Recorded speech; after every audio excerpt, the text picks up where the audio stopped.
What was your favorite scene that you shot in that movie? Was there a favorite that you have? I loved every time I got to hang out with the other girls, like the each one teach one, like all the teenagers. We were all like around the same age, and we were all so excited. Like, cause there's like Lenny Kravitz, Monique, and Mariah Carey, and like Paula Patton, and these people that had careers, and we knew that we were starting here, that this was going to be our big, like this is a big thing for us, and we were so young, and he had us hang out a lot. He had us watch Paris is Burning. Do you know the documentary? Of course, a documentary. It won an Oscar. Yeah, it's about so the gay good. life in New York in the 70s and the 80s. And The my ballroom favorite scene. part of that is when the dude goes, Madonna got voguing from us. She stole that from black people. Oh, that was my favorite part. It was a good-ass movie. It's a great movie. But it was filmed in 1987 in New York, and Precious was set in 1987 New York. So he had us watch it kind of over and over again, and he had us bond together. And so I loved filming scenes with them. They were my favorite. Oh, that's great. Can you believe like the stealing the chicken scene? Like that still becomes one of the biggest memes ever. People always come, you see it if you're on social, you'll see the scene, you know the movie, you know the scene. Like People dress up as her with a chicken bucket for Halloween. Yeah, how do you feel about that? Like of all the things, like as an artist, you go like, oh, I love this scene, and you can pick this scene out. But the world sees this as that one moment as an expression. What does it mean to you? You know, the fact that it's made an impact is really, really cool. Yeah. And Black people, what we do, we tend to, the way we have camaraderie, the way we have family and friends is we make fun of each other. That's right. Yeah. And that's what, it's just about being in the circle. Yeah. That's what it is. And I love that. I love that it can be part of pop culture in that way. Yeah. And you guys touch on some really heavy things in the movie. Oh, you mean AIDS? AIDS, rape. Oh, right. I forgot about the incest. Yeah. The incest. I mean, that was really, really heavy. And you've heard some actors say that, when you're really deep in character and you're having to come out of it, like, how did you come out of being Precious to going back to being who you were? Like, was there a time where you was like, oh, how do I turn this off? The greatest thing about, you asked a question earlier that I never answered. I didn't go to acting school. I never intended on being an actress at all. I was going to do absolutely nothing with any talent, except for, you might count phone sex as like, that was where I learned to act. That's where I learned improv and that sort of thing, coming in and out of a character. Because sometimes you have to be a horny housewife, and then other times you're a college you're already girl. doing character Yeah, work. I was already doing character work. And so, but like that is my education, which isn't a great education for acting. The Meisner method, like any of that, I didn't know anything. So I was only ever Precious between action and cut. And sometimes there were scenes that didn't make it where he would have me deliver. There was like a lot of voiceover. And so sometimes he would have me deliver those voiceovers directly to camera. So he'd have me look into camera and do my line, and then he'd be like, cut yourself. Just you say when you cut. And so I would do the line and be like, and I don't even know why they're looking at me. And it's just like Christmas white people. Cut.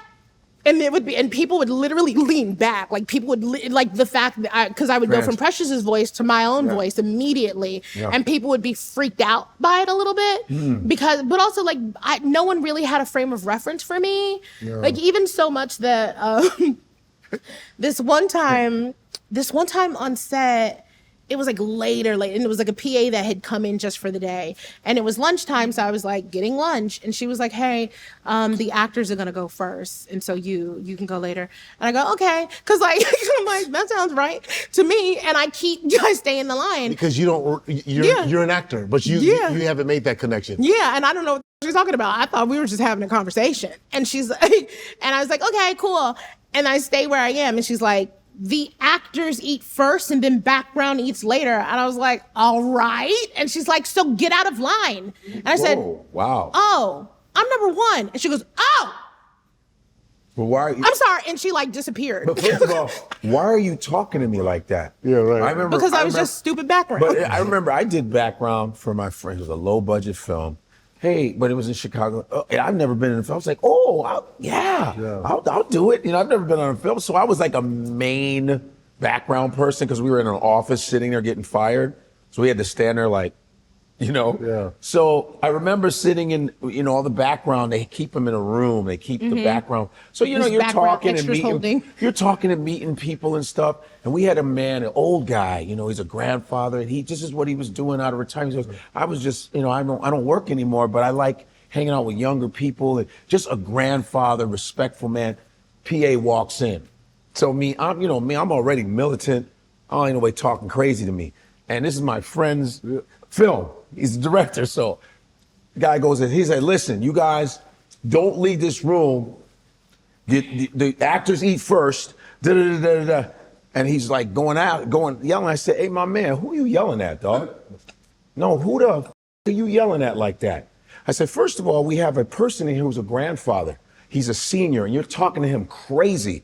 I said, man, you come in here one more time talking to me like that. I went off. I said, everybody in here has been sitting here. No one's complained. Right. We know our position, and you come in running your mouth. I said, I don't give a f about this movie, and I don't like the way you're talking to this old man.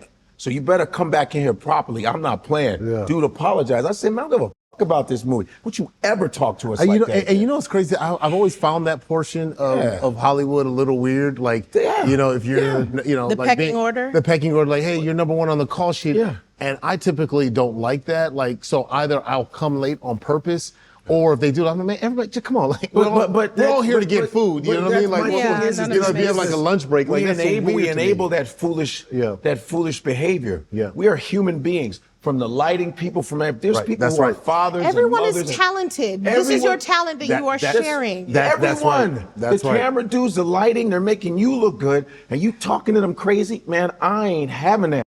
I don't care who you are. Even when I did a movie with Monique called Fat Girls. I was in there. I was one of the main characters with Jimmy John. And there was a girl, one of the girls on there.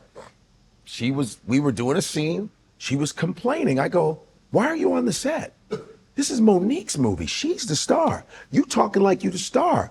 What's wrong with you? This is in between shooting. I said, who are you talking? This is Monique's movie. Yeah. We are part of it, but it's her movie, and you're about being an actor. Don't be here. You chose the job. Shut up and deal with it. This is movie making. Oh, we were at it. She hated me. I go, you're not going to talk to nobody crazy on this set. I don't know who you are. As a director, when I hire like an AD, I always I make sure to know how they treat everyone on set. And I make sure everyone knows, look, I believe everyone is talented from number one to crafty. Everybody is sharing their talent. We treat people like people. Yeah. That's right. We treat them like people. Be careful who you treat badly on Monday, because they might be the director on Friday. And that's what I'm like, just treating people, like, being good people, and just treating people with respect to me. That's always obviously the baseline. You know,